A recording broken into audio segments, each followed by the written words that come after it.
እነዚህ ሶሻል ሚዲያ ላይ ስትሪም የሚያደርጉ የተለያዩ ፕሮግራሞችን ወይም የራስ የተለያዩ ነገሮች የሚያወሩ ሰዎች አሉና በጣም ብዙ ገንዘብ ብዙ ጥቅም እያገኙ ነው ተብሏል ከሚታሰበው በላይ እና ወጣቶች ደግሞ በቃ በእነሱ ፍቅር እየወደቁ ነው። እንደዚህ ቲክቶክ ላይቭ እየገቡ የሚያወሩ እንደዚህ ቀላል ቢዝነስ አይደለም የሆነው። ለምሳሌ አንድ ቻይናዊ ሰሞኑን የተደረሰበት የተባለው ወጣት ነው የቤተሰቦቹን የተለያዩ ንብረቶች እያወጣ እንደዚህ ሪሳይክል ለሚያደርጉ ተቋማት ይሸጣል።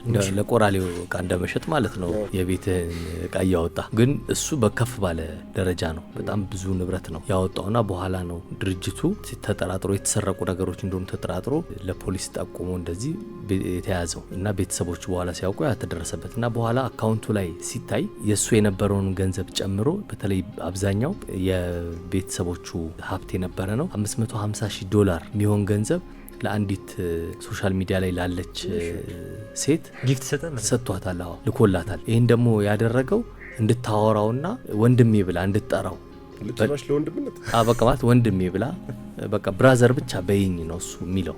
በቃ ሌላ ነገር ከሷ የምፈልገው ነገር የለም ይላል።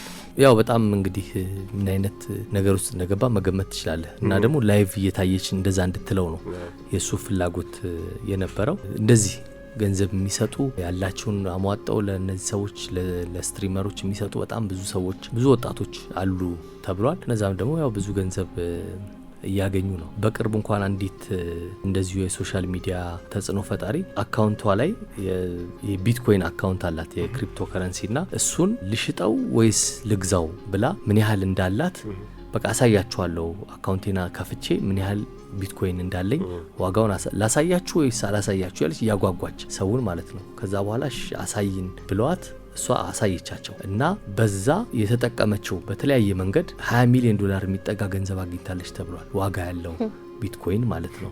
እና ምን ያህል ገንዘብ እንደሚያገኙ ማሰብ ትችላለህ። ብዙ ሺህ ሰዎች በቀጥታ ያዩዋቸዋል። በተለይ ደግሞ ብዙዎቹ ወጣቶች ናቸው። በቀላሉ ያው ብዙ ነገር ሊበትኑ ይችላሉ ገንዘባቸውና በደንብ ይሰራል።